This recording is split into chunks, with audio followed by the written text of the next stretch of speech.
Okay, what we're doing here is we're going to demonstrate Western Instruments equipment that I use all the time. We got a 14-inch DC coil here. We're going to demonstrate a hot motor, mud motor. In other words, it's magnetic, highly magnetic. It's never been demagged, obviously, so we're going to show that we can do that with these coils.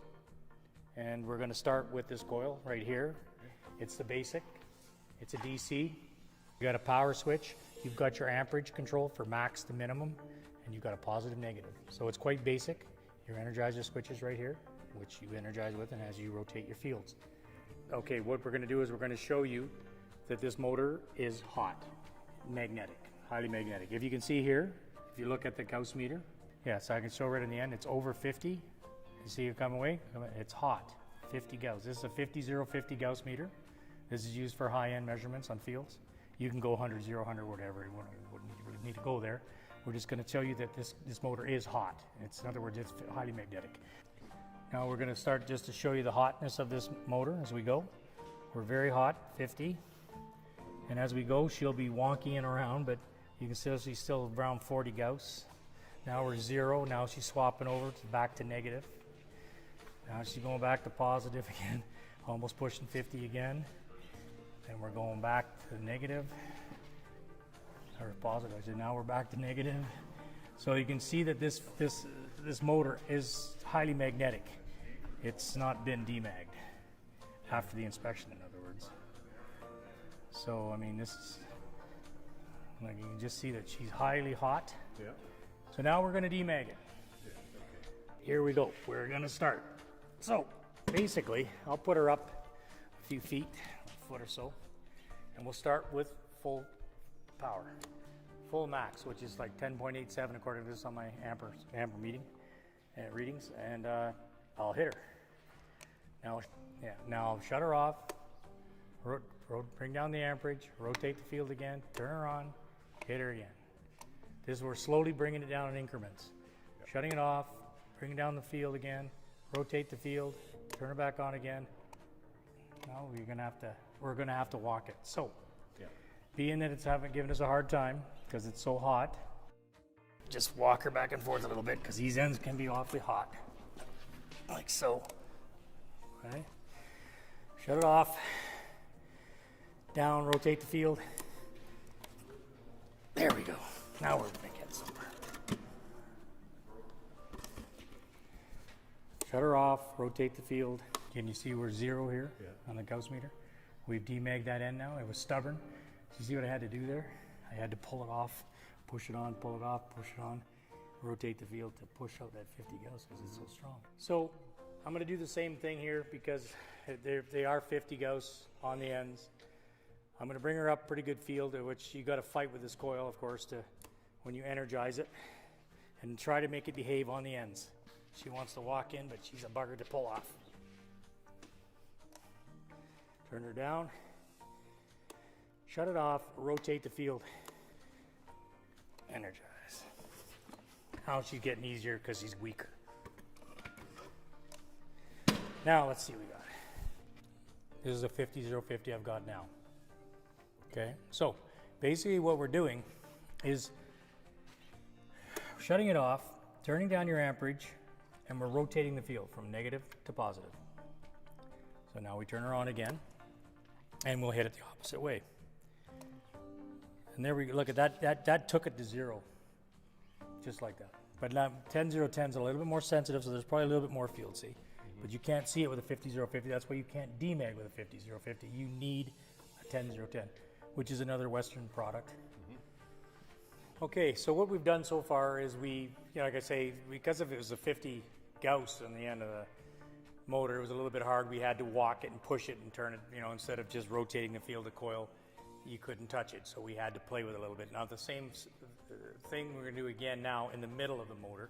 We set the motor up so that now we have stands on both sides, so the center is clear, as you can see. So we can work it because we got 30 feet here. And now what I want to do is the same thing we did on the ends. We're just going to start out to make the fields behave. We're just going to walk it back and forth and make it positive one way, negative the other, positive, and make the field behave and walk it down. So it's more easier to demag, in other words, when you get it behaving. We're going to turn it on and we're going to start walking it now. So on with the power, we're going to push the energizer switch and we're just going to start going with it.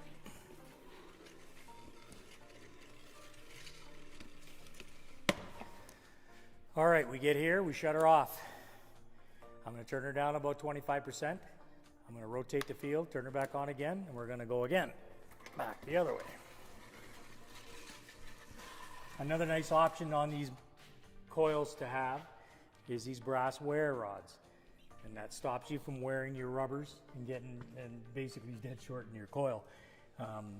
They're on the top and bottom, so when you use subs and you're sliding them in, you don't wear. Like for instance, if we're doing this type of work, we can slide it on the top. We're not wearing the tool, the equipment. So shut her off, turn the equipment down again, rotate the field, and away we go again.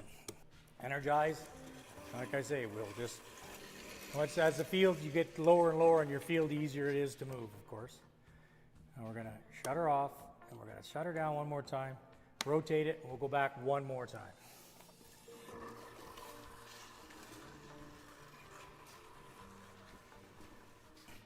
So basically we got 10 here, and it's positive all the way. Look at 10. So I've got it quite weak. Maybe we'll use a 20, 0, 20, we'll have a look, but there you can see it's still 10. I'm gonna keep going here. Okay. It's 10, it's 10. Now we're neutral, and now we're neutral. Now we're going positive 10. So we've made the field behave basically in one stage here in the center. You got your neutral point where your field switches. You've got 10 Gauss on either side. That's an easy enough field to walk out. Basically what I do is you take your ID of your coil times your thickness is your radius 1 field. So this is a 14-inch coil, 6 inches wide, so 20 inches on either side is your radius 1. So you'll see me walk about every 20 inches with the coil now, because I can control that field within that zone, because it's my radius 1 strong field. Then I'll start banging it down, okay? Now we're neutral here, and we're going the other way here. So right at that neutral point, I will take the coil and put it right in the middle. Put it to a very weak field, opposite the field that I've got, and hit it, see? And basically what I've done there is I've neutralized it. It should be all the way on both sides now of that coil. We should be at about a 0, see? 0, 0, 0, all the way. See, we've neutralized this, coming out positive again, which I say we gotta go down about another 20 inches and do it again, okay? So we will, right here. Start again. Turn it down a bit, rotate the field, energize. Turn it down a bit, rotate the field, energize. Oh, we gotta rotate the field, turn it down a bit, and energize. But it's not strong enough, we have to come up a little bit more. Because of the internal parts, sometimes they can be real stubborn. To get that DC field into them, it can take like an hour and a half to do this, these motors, it really can. It can be real pain.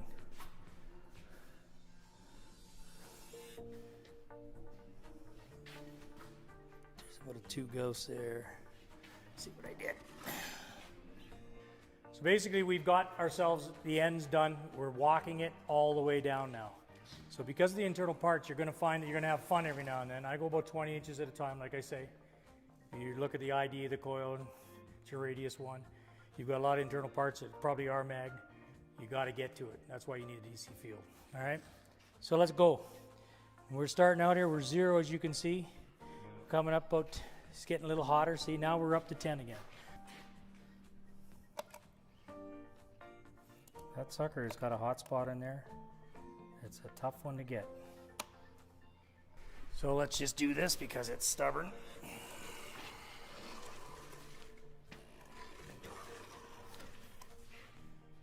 Turn her down.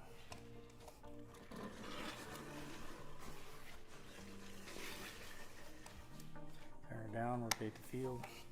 We just got to keep working with it. Like I say, once you got it behaving, then you just got to keep working, step at a time. Yeah, this one's going to be right here. I can see that right now. So we're going to go up a little higher.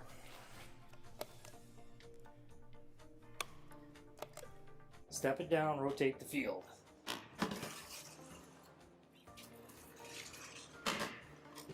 We're pretty well neutral there. And we're just going to start walking down this tool now. And away we go. We'll just walk her full length. Might be 1 or 2 gousts, one side, the other positive or negative, but we're doing pretty good. Like I say, we've neutralized it pretty damn good.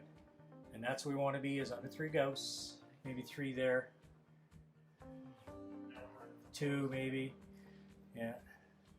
We're going through the rotor section. But it's just between the connections and the internal parts, you know, you can get a lot of hard fields in there that you've got to get inside with that coil, and you've got to hit them. You've got to neutralize it. And as you can see, we are down to 0. Can you see that?